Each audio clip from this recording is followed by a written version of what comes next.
Hoy, Aida, ano daw bang kinamatay? Aba, inatake daw sa puso. Condolence Mare. Ayan.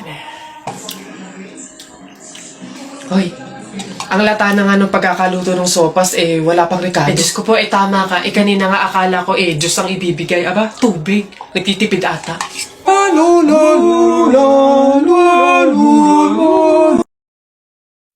Hello po, kuya. Hello. Laro po tayo. Ay, hindi pwede. Alis ako eh. Oh!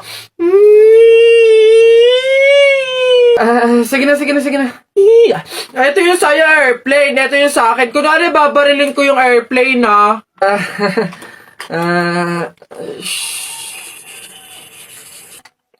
Tumatawag si sir. Hello, sir. Opo, Roger. Kasama ko po yung partner ko po. Kuya, kausapin mo daw. Sasabihin ko. Ano ba yun naman kasi? Yes, sir. Kuya, may dala nga pala akong pagkain. Oh, pagkain? Akin, pingi. Eto kuya, ginawa namin to ni Princess kanina eh. Masarap yan. Ayoko na.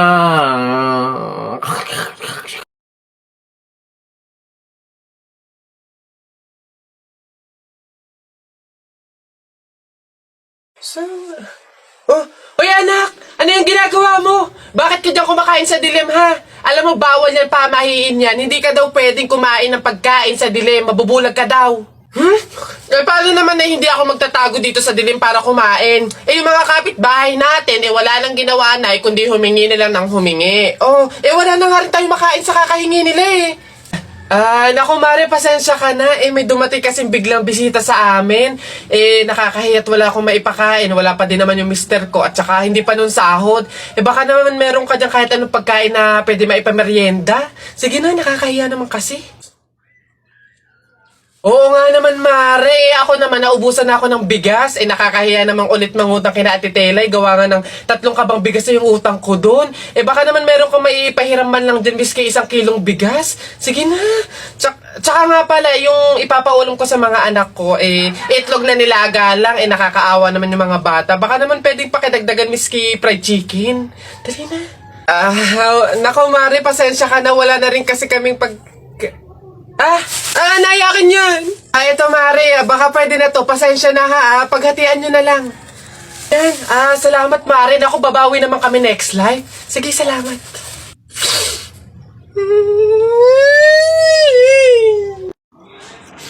Tao po. Tao. Ano yan? Magkano po kaya yung pansit canton? 15. Ay, teka lang po atan.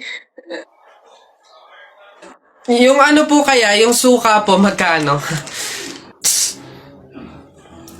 Suka. 10. Aray. Wait lang po ate. Nagtatanong pa lang po kasi inaabot nyo na agad. Yung ano na lang po, tanong ko lang po kung magkano yung presyo ng itlog. Pa yan. Itlog. 8. Ay! Teka lang kasi! Putik na iyan! Iba yung nabili sa nagtatanong lang. Nagtatanong lang ako, nasa harapan ko na agad. Tapos pag hindi binili, iirap-irap kayo. Mga tinderang to. Ay, pasensya na. Magkano to lahat? Pabalot. Nak, papasok ka na pa sa school? Opo, Nay. Magdala ka ng payong madilim sa labas, oh. Ha? Kala ko ba madilim sa labas? Bakit payong? Dapat flashlight. Bonak eh. Bonak? Anak, bonak? Nagdala ko lang naman eh. Oy, tutoy! Sabi, oy, tito! Si tito! Sus, tuloy ka na ba? Bayo, baka kayo ng chichiks na ha, mag-aral mo nang mabuti. Kabata-bata pa eh. Hindi kaya. Ha? Wag! Bakla ka ata eh. Oh, ba't ganyan mga itsura nyo? Eh kasi naman tayo natalo kami ng Jepoy na yun sa flip top eh. Bata-bata, yabang-yabang eh. Diyos naman, natalo kayong dalawa ng isang bata sa flip top? Hihina naman ng mga anak ko na to. Ako nang tatapos dyan sa nginunguto-nguto nyo yan, ituro nyo sa akin ng Jepoy na yan. Eto tay. O Totoy, ikaw pala tumalo sa mga anak ko sa flip top. Hindi naman sa pinapatulang kita dahil bata ka, pero syempre mga anak ko to, kailangan ko ting ipagtanggol. O ngayon, tayo naman maglaban sa flip top, ano? O sige po, ako naman mauuna ha. O eto, nakita ko nanay mo nasa bintana, pinana ko, laglag ang nana. Yun na yun, Jepoy. O eto, nakita ko ulam nyo kagabi, tinola. Ayaw mo ng tinola kasi gusto mo, ihi ni Lola. Wala yan o eto. Shirt mo okay, damit mo okay, ngumiti ka lang na konti, kamukha mo na si Koke. Wala naman pala tong batang to eh. O eto, tingnan natin. Nakita ko tatay mo lumunok ng methamphetamine hydrochloride. Pinasabugan ko ng fireworks composed of strontium carbonate. Lumabas si oxide! Ang daya naman! Bakit parang pang matatalino na yung mga flip-top nyo? Sus, wala ka lang eh. Oh, bilang panghuli, dahil alam kong talo ka na, nakita ko nanay mo sa wish ko lang. Eto ko langot, sa'yo na lang!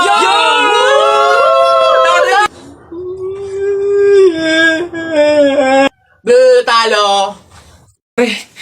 Patay ako. Oh, bakit? Bagsak ako sa lahat ng exam. As in, lahat ng subject ka, bagsak ako. Paano nangyari yun? Ginawa mo ba yung sinabi kong pamahiin sa'yo na kapag may exam, maglagay ka ng libro sa ilalim ng unan bago matulog? Yun nga ginawa ko naman yung sinabi mong pamahiin eh. Kaso, ewan ko ba't hindi gumana? O, yun naman pala eh. Nakalimutan mo pa rin yung review mo? Ha? Ay, kailangan ba mag-review? Ay, nako naman. Naglalagay ng libro sa ilalim ng unan bago matulog kapag may exam para hindi makalimutan yung ni-review. Kaya pala hindi gumana. Akala ko maglalagay ng libro sa ilalim ng unan bago matulog para para magkasagot yung exam. Yung pala kailangan mag-review. Ay, Bona ka! Ayan. Beb, tara, pasok ka. Beb, pagpasensyahan mo na yung bahay namin, maliit tsaka makalat. Beb, ano ka ba? Ako na nga itong naki-overnight to. Aarte pa ba ako? O siya, dyan ka muna ha. Aayusin ko muna yung higaan natin. Nay, gutom na nga po ako. Anak, wala pa nga ang tatay mo. Hindi naman nakatanggap ng labada si nanay, kaya wala pang pang-budget ngayon. Konting tiis lang muna, anak, ha? Hello? May tinapay ako dito, oh. Gusto mo? Sa'yo na lang. Masarap yan. Salamat, ate.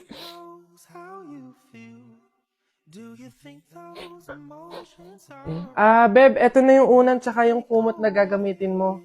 Sana mapagtyagaan mo, Pasensya ka na, yan lang talaga yung meron kami.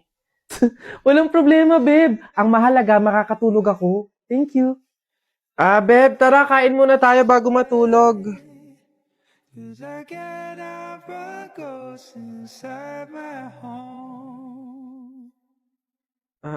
Babe, pasensya ka na. Mantika asin lang yung ulam namin ngayon eh. Wala pa kasi si tatay, kaya wala pang pambili ng pagkain.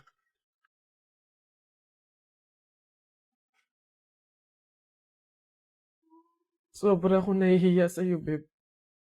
Beb, ano ka ba? Magkaibigan tayo, oh. Hindi para i-judge kita. Mahirap naman talaga yung buhay. Minsan nasa baba tayo, to the point na talagang walang-wala na. Pero ang mahalaga, hindi yun palagi. Dadating din talaga yung panahon na nasagana tayo. Kaya na tayo?